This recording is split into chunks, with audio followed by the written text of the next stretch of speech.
Hello viewers, আসসালামু আলাইকুম। আজকের ভিডিওতে আমি আল বুখারি ইন্টারন্যাশনাল ইউনিভার্সিটি স্কলারশিপ নিয়ে আলোচনা করব। তো এই ইউনিভার্সিটিতে এখন আবেদন চলতেছে। প্রথমে বলে নিই যে ইউনিভার্সিটির লোকেশন হচ্ছে মালয়েশিয়া। তো যারা মালয়েশিয়াতে পড়াশোনা করতে চান বা অনেকদিন থেকে ওয়েট করতেছিলেন যে আল বুখারি ইন্টারন্যাশনাল ইউনিভার্সিটিতে অ্যাপ্লিকেশন করবেন, তো তাদের জন্য আজকের আমি ভিডিওটা মেক করতেছি। এর আগে আমি একটি ভিডিও করছিলাম আল বুখারি ইন্টারন্যাশনাল ইউনিভার্সিটি নিয়ে। তো ওই ভিডিওটা আপনি যদি সম্পূর্ণ দেখেন তাহলে ওই ভিডিওতে আমি শুরুতে স্কলারশিপ সম্পর্কে আলোচনা করছিলাম এবং পরবর্তীতে হচ্ছে কিভাবে অ্যাপ্লিকেশন করতে হয় A to Z ওখানে আলোচনা করছিলাম। তো ওই ভিডিওটা যদি আপনি দেখেন তাহলে আপনি স্কলারশিপ সম্পর্কেও জানতে পারবেন, প্লাস কিভাবে অ্যাপ্লিকেশন করতে হয় সেটাও জানতে পারবেন, ঠিক আছে? তো ওইটা ছিল পুরোনো ভিডিও। তো ওইটা ভিডিও থেকে এখনও আপনি দেখে ফুল অ্যাপ্লিকেশন প্রসেস জানতে পারবেন, কীভাবে অ্যাপ্লিকেশন করতে হয়। আমি এই ভিডিওর ডেসক্রিপশন বক্সে দিয়ে দিব কিভাবে অ্যাপ্লিকেশন করতে হয়। তো আজকের এই ভিডিওতে আমি আলোচনা করব যে কি কি ডকুমেন্টস লাগে। হ্যাঁ, তো ওই ভিডিওতে আমি আলোচনা করছি কি কি ডকুমেন্টস লাগে, তারপর আজকের এই ভিডিওতে আমি আলোচনা করব যে কি কি ডকুমেন্টস লাগে। কারণ অনেকেই মাঝে মাঝে জিজ্ঞেস করেন যে ভাই এই ডকুমেন্টসগুলো লাগবে কিনা বা কি কি ডকুমেন্টস লাগে, ঠিক আছে? কয়েকদিন আগে একজন মেসেজ দিছিলেন যে ওখানে আমি বলছিলাম আগের ভিডিওতে যে পুরো বাসার ছবি তুলতে হয়, ঠিক আছে? তো সে বুঝতে পারেনি, তো আজকের ভিডিওতে আমি বুঝাই বলবো বিষয়টা কিভাবে ছবি তুলতে হয়। তো আল বুখারি ইন্টারন্যাশনাল ইউনিভার্সিটিতে প্রায় সারা বছরই অ্যাপ্লিকেশন করা যায়। তারপর আপনারা ওয়েবসাইটে গিয়ে দেখবেন যে কখন অ্যাপ্লিকেশন করা যাচ্ছে বা কখন তাদের অ্যাপ্লিকেশন পোর্টালটা খোলা আছে।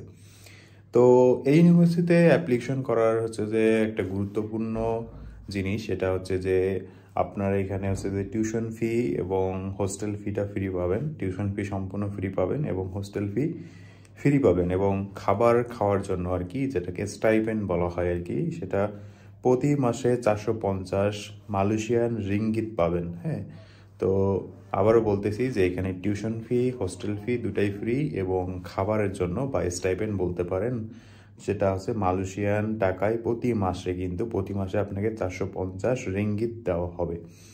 এবং আরেকটা সুবিধার কথা বলি যে অনেক ইউনিভার্সিটিতে হচ্ছে মাহরাম প্রয়োজন হয়। তো এই ইউনিভার্সিটিতে মেয়েদের জন্য কোনো মাহরাম লাগবে না, আপনারা এই ইউনিভার্সিটিতে সুন্দরভাবে অ্যাপ্লিকেশন করতে পারবেন। তো এখন আমি একটা গুরুত্বপূর্ণ বিষয় আপনাদেরকে জানাতে চাই, সেটা হচ্ছে যে এই ইউনিভার্সিটিতে যারা অ্যাপ্লিকেশন করবেন সবার জন্য কিন্তু ফুল ফ্রি স্কলারশিপ না, ঠিক আছে? তো এখন বলতে পারেন যে ভাইয়া কাদের জন্য ফুল ফ্রি স্কলারশিপ? তো এটা হচ্ছে যে যারা একটু নিম্ন মধ্যবিত্ত বা মধ্যবিত্ত ফ্যামিলি, বা যাদের একটু অবস্থা খারাপ কিন্তু তারা দেশের বাইরে আসতে চান কিন্তু পড়াশোনার টাকা নাই বা বিদেশে পড়াশোনার মতো ওই অ্যাবিলিটিটা নাই, তো তারাই হচ্ছে ফুল ফ্রি স্কলারশিপটা পাবেন, ঠিক আছে? মানে এক কথায় হচ্ছে যে আপনার আর্থিক অবস্থা দেখে, আপনার পারিবারিক যে সচ্ছলতা আছে সেটা দেখেই কিন্তু আপনাকে এই স্কলারশিপটা দেওয়া হবে। তো আপনার আর্থিক অবস্থার ভিত্তি করে আপনি হয়তো ফুল ফ্রি স্কলারশিপ পাবেন অথবা পার্শিয়াল স্কলারশিপ পাবেন, এবং এদের কিছু কন্ডিশনাল স্কলারশিপ আছে, এমনকি আপনি কন্ডিশনাল স্কলারশিপও পেতে পারেন। এবং আরেকটা গুরুত্বপূর্ণ বিষয়, যেখানে আপনার টিউশন ফি, হোস্টেল ফি ফ্রি আপনি পাবেন এবং খাওয়ার জন্য প্রতি মাসে 450 রিঙ্গিত পাবেন, সেটা ঠিক আছে, কিন্তু আপনি এখানে ভিসা বাবদ বা এয়ার টিকিট, হ্যাঁ, এটা হচ্ছে আপনাকে ভার্সিটি দিবে না। আপনার ভিসা এবং এয়ার টিকিট এটা আপনার নিজেই করে নিতে হবে আর কি, ঠিক আছে? নিজেকেই করে নিতে হবে। তো এটা হচ্ছে যে লক্ষণীয় যে আপনি ভিসা এবং এয়ার টিকিটের ব্যবস্থা যেন নিজেই করতে পারেন। আচ্ছা, এখন আসা যাক যে স্কলারশিপের কিছু শর্ত থাকে, ঠিক আছে? যে ইউনিভার্সিটিতে যদি আমি অ্যাপ্লিকেশন করতে চাই তাহলে আমার কি কি ক্রাইটেরিয়া ফুলফিল করতে হবে, ঠিক আছে? আমার কি কি অ্যাবিলিটি থাকতে হবে। হ্যাঁ, তো প্রথমে আসা যাক যে এজ লিমিট, আপনার বয়স সীমা হচ্ছে 18 থেকে 22 বছর হতে হবে, ঠিক আছে? 18 থেকে 22 বছরের মধ্যে যারা আছেন তারাই এখানে অ্যাপ্লিকেশন করতে পারবেন। এবং দ্বিতীয় যে শর্ত সেটা হচ্ছে অবিবাহিত হইতে হবে আপনাকে, ঠিক আছে? এবং আরেকটা বিষয় সেটা হচ্ছে যে আমি শুরুতেই বলছিলাম যে আপনার ফ্যামিলি যদি অসচ্ছল হয় বা নিম্ন মধ্যবিত্ত হয় বা মধ্যবিত্ত হয়, তারাই ফুল ফ্রি স্কলারশিপটা পাবেন। তো সেক্ষেত্রে আপনার ফ্যামিলির যে মাসিক ইনকাম সেটা হচ্ছে 300 ইউএসডি এর নিচে হইতে হবে। তো আপনারা ইউএসডি এটা হচ্ছে এখন বাংলা টাকা হিসাব করে নেবেন, আমি হিসাব করতে গেলাম না আসলে। এখন ইউএসডির যে রেট আছে সেই রেট অনুযায়ী আপনি 300 ইউএসডি হিসাব করে নেবেন, যা আপনার ফ্যামিলিতে বা আপনার ফ্যামিলির যে ইনকাম করে আপনার বাবা অথবা মা, তাদের মান্থলি ইনকাম যেন $300 নিচে হয়, ঠিক আছে। তো এই ছিল কয়েকটা ক্রাইটেরিয়া। এখন আসা যাক যে আপনি যদি এখানে আবেদন করতে চান তাহলে আপনার কি কি ডকুমেন্টস প্রয়োজন হবে। প্রথমত আপনার এখানে পাসপোর্ট কপি লাগবে। তো আপনারা চাইলে এনআইডি দিয়েও আবেদন করতে পারেন, সেটা আমার যে আরেকটা ভিডিও আছে সেই ভিডিওটা দেখে নেবেন, তাহলে বুঝতে পারবেন। তো আপনার একটা পাসপোর্ট তো লাগবেই, আপনি যখন আসবেন তখন তো পাসপোর্ট লাগবেই, ঠিক আছে। যখন অ্যাপ্লিকেশন করবেন তখন হয়তো এনআইডি দিয়ে করতে পারবেন, কিন্তু যখন আসবেন তখন তো ভিসা লাগাইতে হবে, ভিসা পাসপোর্টে লাগাইতে হয়। তো সেক্ষেত্রে আপনার একটা পাসপোর্ট লাগতেছে। এরপর আপনার যে ডকুমেন্টসটা প্রয়োজন সেটা হচ্ছে এসএসসি এবং এইচএসসি, এই দুইটা হচ্ছে সার্টিফিকেট এবং মার্কশিট, দুইটাই লাগবে, ঠিক আছে।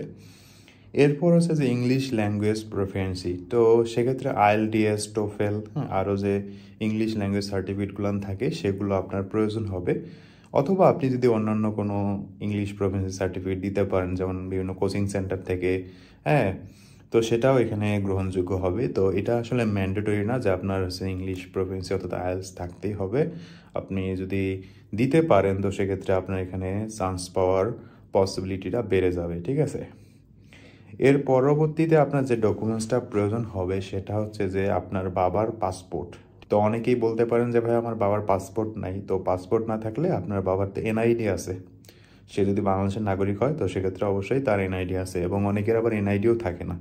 তখন কি করবেন, যে তখন তার যে বার্থ সার্টিফিকেট, হ্যাঁ, এগুলো না থাকলে আপনি বার্থ সার্টিফিকেট যদি না থাকে আপনি কাউন্সিলে গিয়ে আপনার যে ডাকঘর আছে সেখানে গিয়ে আপনি হচ্ছে যে বানাই নিতে পারেন, ঠিক আছে। ওদের বললেই ওরা বার্থ সার্টিফিকেট তৈরি করে দিবে, ঠিক আছে। এবং আরেকটা বিষয়, যাদের বাবা হয়তো মারা গেছেন, ঠিক আছে, তো তাদের ক্ষেত্রে কি করবেন, তাদের জন্য একটা ডেথ সার্টিফিকেট লাগবে, হ্যাঁ, মৃত্যু সনদ বাংলা যেটা বলা হয় সেটা। তো আপনার বাবার পাসপোর্ট থাকলে সেটা দিবেন, অথবা এনআইডি অথবা বার্থ সার্টিফিকেট, হ্যাঁ। এবং এই ডকুমেন্টসগুলো অবশ্যই ইংলিশে হইতে হবে। আপনি যদি বার্থ সার্টিফিকেট নেন তাহলে অবশ্যই ইংলিশে নেবেন, ঠিক আছে। এবং যদি আপনার বাবা বেঁচে নাই তো সেক্ষেত্রে মৃত্যু সনদটা নিতে হবে, ঠিক আছে। এরপর আপনার মায়ের বেলাও সেম, যে আপনার মায়ের পাসপোর্ট, যদি পাসপোর্ট না থাকে তাহলে এনআইডি অথবা বার্থ সার্টিফিকেট অথবা মৃত্যু সনদ, যদি আপনার মা যদি বেঁচে না থাকে তাহলে অবশ্যই মৃত্যু সনদ দিবেন।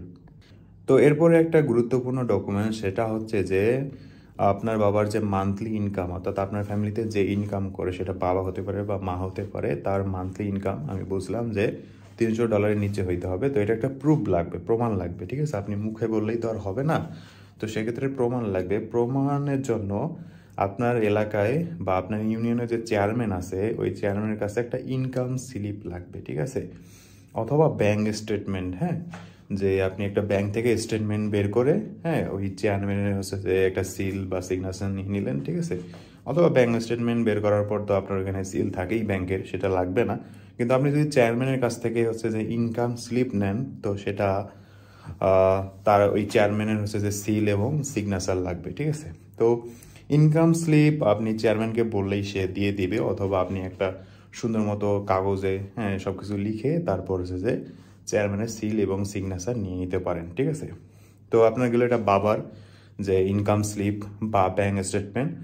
এরপর আপনার মায়েরটাও লাগবে, ঠিক আছে। আপনার মা যদি এক্ষেত্রে হাউস ওয়াইফ হয় তাহলে ওখানে লিখে দিবেন যে আমার মা হচ্ছে হাউস ওয়াইফ, তার কোনো ইনকাম নাই। তো সেক্ষেত্রে চেয়ারম্যানের সিল এবং সিগনেচার নিয়ে নেবেন, এবং তার যদি ব্যাংক না থাকে তাহলে তো ব্যাংক স্টেটমেন্টও আপনি পাবেন না বা লাগবে না, ঠিক আছে। এরপর আসা যাক যে আপনার বাসার কারেন্ট বিল। তো আপনার বাসায় কারেন্ট বিল অথবা যদি পানির বিল থাকে যে কোনো একটা দেখাইলেই হবে, ঠিক আছে। তো কারেন্ট বিল নিয়ে অনেকেই জিজ্ঞেস করেন যে ভাই আমরা কয় মাসের কারেন্ট বিল দেখাবো, ঠিক আছে। তো কারেন্ট বিল আপনার লাস্ট মান্থেরটা দেখাইলেই হয়ে যায়, ঠিক আছে, অথবা লাস্ট 2-3টা মান্থের। ধরেন এটা হচ্ছে যে আপনার জানুয়ারি মাস চলতেছে, আপনার এখন যদি অ্যাপ্লিকেশন করেন তো সেক্ষেত্রে ডিসেম্বর মাসের কারেন্ট বিলটা বা হচ্ছে যে নভেম্বরের এই 2-1 মাসের কারেন্ট বিল দেখাইলেই হয়ে যাবে। এরপর যে ডকুমেন্টসটার কথা বলবো সেটা প্রায় সব জায়গায় লাগে, সেটা হচ্ছে আপনার পাসপোর্ট সাইজের একটা ছবি লাগবে, ঠিক আছে। এটা যে কোনো জায়গায় অ্যাপ্লিকেশন করলেই লাগে, এবং এটা সবারই থাকে, তেমন বড় কোনো বিষয় না। এরপর আসা যাক যে বাসার একটা ছবি। আমি আগের ভিডিওতে বলছিলাম, অনেকে হয়তো বুঝতে পারেন, আমাকে মেসেজ করছেন। তো বাসার ছবির কথা বলা হয়েছে যে আপনার যে বাসা সেটা যেমনই হোক, যেহেতু তারা এখানে যাদের ফ্যামিলির অবস্থা বেশি ভালো না তাদেরকেই মূলত স্কলারশিপটা দিবে। তো এখানে আসলে বাসা ভালো বা খারাপ এটা তেমন কোনো বিষয় না। আপনার বাসা যেমনই হোক, বাসার বাইরে থেকে ফুল মানে পুরো বাসা একটা ছবি তুলবেন যাতে পুরো বাসাটা দেখা যায়, ঠিক আছে? এবং এরপরে একটা ছবি তুলবেন, সেটা হচ্ছে যে আপনার রান্নাঘরের, ঠিক আছে? এখন রান্নাঘর আপনার রান্নাঘর কীরকম সেটা বিষয় না, যাদের গ্রামের বাসায় রান্নাঘর আছে ওই রান্নাঘরেই ছবি তুলে দিবেন। আর যদি আপনার কিচেন থাকে তো সেই ক্ষেত্রে কিচেনের ছবি তুলে দিবেন, ঠিক আছে? আচ্ছা, এবং হচ্ছে আরেকটা লিভিং রুমের ছবি, হ্যাঁ, যে লিভিং রুমের ছবি আপনি একটা তুলে দিবেন, ঠিক আছে? এই ছিল 3টা ছবি। তো 3টা ছবি তুলবেন। একজন আমাকে জিজ্ঞেস করছিল যে ভাই আমরা মানে একটা ছবি দিব নাকি 3টা ছবি দিব? তো 3টা ছবিই দিবেন আর কি, ঠিক আছে?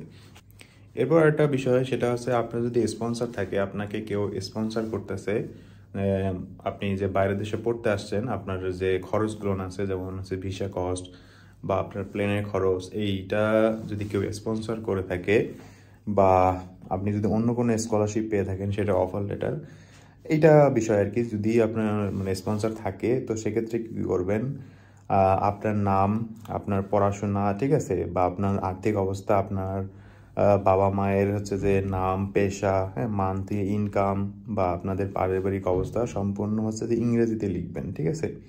ইংরেজিতে লিখে, হ্যাঁ, আপনার হচ্ছে যে এটা সাইন করায় নিতে হবে। সেটা আপনার হচ্ছে যে ইউনিয়নের চেয়ারম্যান অথবা মেম্বারের কাছ থেকে আপনি সিগনেচার করে নেবেন এবং তার কাছে হচ্ছে সিলটা নিয়ে নেবেন, ঠিক আছে?